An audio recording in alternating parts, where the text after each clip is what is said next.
সত্যি কালকে অসাধারণ খেলা হয়েছে।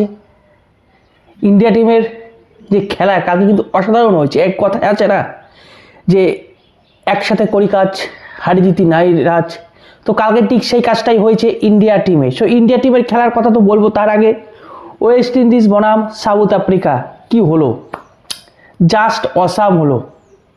কারণ সাউথ আফ্রিকা যেভাবে জিতলো, কার্যত সাউথ আফ্রিকা সবাইকে বার্তা দিয়ে রাখলো একটি, যে আমি কিন্তু কতটা প্রস্তুত এই বিশ্বকাপের জন্য, এই ওয়ার্ল্ড কাপের জন্য। সত্য কথাই, তারা প্রচুর স্ট্রং, তারা প্রচুর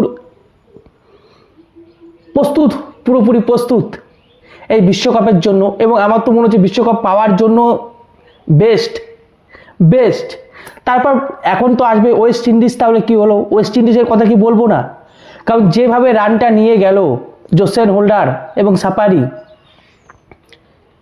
একটা সময় তো মনে হচ্ছিল ওয়েস্ট ইন্ডিজের 100 পার হবে না, এত সুন্দর তারা ইনিংসটি খেলেছে। ভাবতে পারছেন, এক সময় মনে হচ্ছিল 100 পার হবে না। 77-এ 7 ছিল ওয়েস্ট ইন্ডিজের, সেখান থেকে জোসেন হোল্ডার এবং সাপাট যেভাবে 176-এ নিয়ে গেল, এটাও কিন্তু একটা ভাবার বিষয় যে তারাও কতটা প্রস্তুত। এবং তারা এটাও বার্তা দিল কোথাও না কোথাও, যেহেতু লাস্ট তাদের ম্যাচ আছে ইন্ডিয়ার সঙ্গে 1 তারিখ ইডেন গার্ডেনে, তারা কিন্তু একটা বার্তা দিল যে আমাদের সব কটা উইকেট পড়ে যাবে, তারপরেও কিন্তু আমরা যখন তখন খেলার মোড় ঘুরিয়ে দিতে পারি। তো জোসেন হোল্ডার করেছে 49 এবং সাপাট করেছে 52। এত সুন্দর একটা ইনিংস, যেখানে মনে হচ্ছিল যে ওয়েস্ট ইন্ডিজের 100 কোটা পার হলে হয়। 7 উইকেটে যে ছিল 77, সেটাকে এই দুজনা প্লেয়ার মিলে নিয়ে চলে গেছে 176-এ এবং টার্গেট হচ্ছে 177। যে ওয়েস্ট ইন্ডিজ যে খুব খারাপ খেলেছে, অবশ্যই যে সমস্ত ব্যাটসম্যানরা নেমেছে তারা খুবই খারাপ খেলেছে, শুধু এই দুজন ভালো খেলেছে এবং তারা তার ফল পেয়েছে কার্যত। এবং 176-এর থেকে আরও বেশি রান হতো যদি তাদের আর কোনো প্লেয়ার যদি খেলতে পারতো, তখন কিন্তু রানটা চেস করতে একটু হলেও অসুবিধা হতে পারত সাউথ আফ্রিকার। সাউথ আফ্রিকা যে মুডে খেলেছে তাতে কিন্তু মনে হচ্ছে না যে 200 পার হলেও এই রানটা থেকে তারা মানে এই ম্যাচটা জিততে পারতো না, এমনটা কিন্তু মনে হচ্ছে না। তারা এই রানটা, এই যে রান আপনারা দেখতে পাচ্ছেন, 177 টার্গেট, 9টা উইকেটে জিতেছে। ভাবতে পারছেন, 19টা বল থাকার আগে 9টা উইকেটে জিতেছে। তো অবশ্যই ওয়েস্ট ইন্ডিজের রান আরও বেশি হওয়া উচিত ছিল, কিন্তু ওই যে বললাম এর থেকে আর বেশি রান কী হবে, যেখানে মনে হচ্ছিল 100 রানই পার হবে না। যেখানে 7 উইকেটে 77 ছিল, সেখানে 176-এ নিয়ে যাওয়া হয়েছে। এটাই অনেক তাদের কাছে, এর থেকে আর কি আশা করা যায়। এবার সাউথ আফ্রিকা কেন কথা বলছি, সাউথ আফ্রিকার যে ব্যাটসম্যান মাকরাম বলুন, ডিকক বলুন, রিচিংটন বলুন, মানে দুর্দান্ত খেলেছে। মাকরাম একটি সুন্দর ইনিংস খেলেছে, ক্যাপ্টেনের মতন ক্যাপ্টেন ইনিংস খেলেছে। তিনি 46 বলে 82 রান করেছে, ভাবা যায় 46 বলে 82। তারপর ডিককও কিন্তু ভালো একটা খেলেছেন 24 বলে 47, এবং রিচেন্টনও ভালো খেলেছেন 28 বলে 45। তাদের আর কোনো ব্যাটসম্যানকে কিন্তু নামতে হয় নাই, জাস্ট 9 উইকেটে ম্যাচটা জিতে নিচ্ছে হাসতে হাসতে। এখন আপনারা প্রশ্ন করতেই পারেন যে টার্নিং পয়েন্ট কী ছিল। দেখুন, ম্যাচের কি টার্নিং পয়েন্ট হয়? Run out, catch miss, catch out, এই সমস্তই তো হয়। তো কালকে সাউথ আফ্রিকা বনাম ওয়েস্ট ইন্ডিজ যে ম্যাচটা গেছে, সেখানে আমার মতে কোনো টার্নিং পয়েন্ট ছিল না।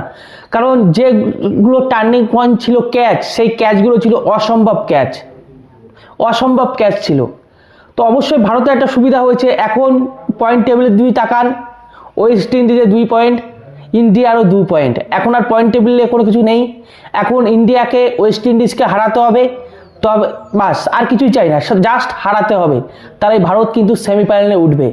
এরপরে আসি ভারত বনাম জিম্বাবুয়ের কথায়। দেখুন, আমি প্রথমেই এটা শুরু করলাম যে সবাই মিলে করি কাজ হারি জিতি নাই লাজ, ঠিক সেরকমই ইন্ডিয়ার টিম কালকে কিন্তু সেই কাজ করেছে।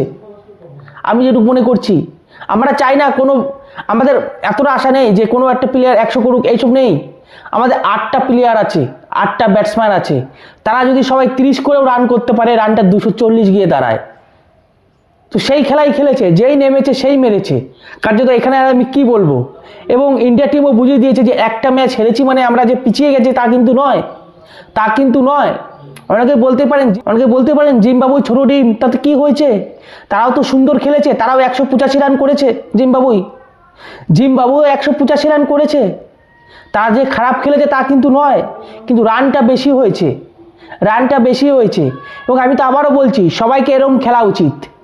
ইন্ডিয়া টিমে যতগুলো ব্যাটসম্যান আছে, 8টা ব্যাটসম্যানকে এইভাবে খেলা উচিত। এবং আমার খুব ভালো লাগলো যে হার্দিক পান্ডিয়ার 50 হয়েছে, আমার খুব ভালো লাগলো। সব থেকে বেশি চিন্তা ছিল তিলক বর্মাকে নিয়ে। সেই তিলক বর্মা যখন 6 নম্বরে ব্যাট করতে এলো, সে এত সুন্দর একটা ইনিংস খেললো, সত্যি মন ভরে যায় যে সে কিন্তু খেলতে পারে। কিন্তু 3 নম্বরে এসে জানি না তার মনে কি হয়, সে ডিফেন্সিভ মুডে চলে যায়। কিন্তু 6 নম্বরে এসে তিনি একটা খেলা কিন্তু দেখালেন।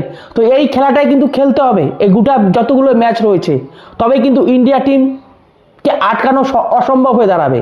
এরকম যদি খেলা খেলে, যে যেই নামবে সেই তাকেই মারতে হবে ভাই। এখানে ধরে খেলার কিছু নেই। 20 ওভারের খেলায় কি ধরে খেলবেন আপনি?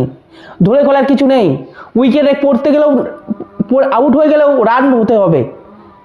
আমি তো বলছি, আমাদের চাই না যে কোনো প্লেয়ার দাঁড়িয়ে 100 করুক, আমরা চাই না। আমরা চাই সমস্ত প্লেয়ার, 8টা ব্যাটসম্যান আছে, তারা নিজেরা 30 করে রান করুক। প্রত্যেকজন ব্যাটসম্যান 30 করে রান করুক, আর কিচ্ছু চাই না। তবুও রানটা গিয়ে কোথায় দাঁড়ায়? 240 রান। তো আমাদের এটাই আশা, সবাই নামুন, সবাই একটু একটু করে খেলুন, এবং তারপরে দেখুন কি হয়। মানে কালকে ক্রিকেট টিম মানে সুন্দর খেলেছে, সবাই সুন্দর। আমি আর বলছি না কে কী খেলেছে, আপনারা মানে এত সুন্দর খেলেছে ইন্ডিয়া টিমে। ওই একটাই কথাই, সবাই মিলে করি কাজ, হারি জিতি নাইলাজ। সবাই একটু একটু করে খেলুন, দেখবেন এমনি ম্যাচ বেরিয়ে যাবে ম্যাচ। আমি তো বলছি, 8টা ব্যাটসম্যান আছে, 30 করে যদি সবাই করে, 240 গিয়ে দাঁড়ায়। এর পরের ম্যাচটা আছে ওয়েস্ট ইন্ডিজের সঙ্গে, দেখা যাক ওয়েস্ট ইন্ডিজের সঙ্গে ওরকমই খেলা হবে, আমি আশা করছি। অবশ্য আপনাদের কি মনে হয় আপনারা অবশ্যই কমেন্টে জানাতে পারেন। তো ভালো থাকুন, সুস্থ থাকুন, রাম রাম, ভারত মাতা কি জয়, বন্দে মাতরম।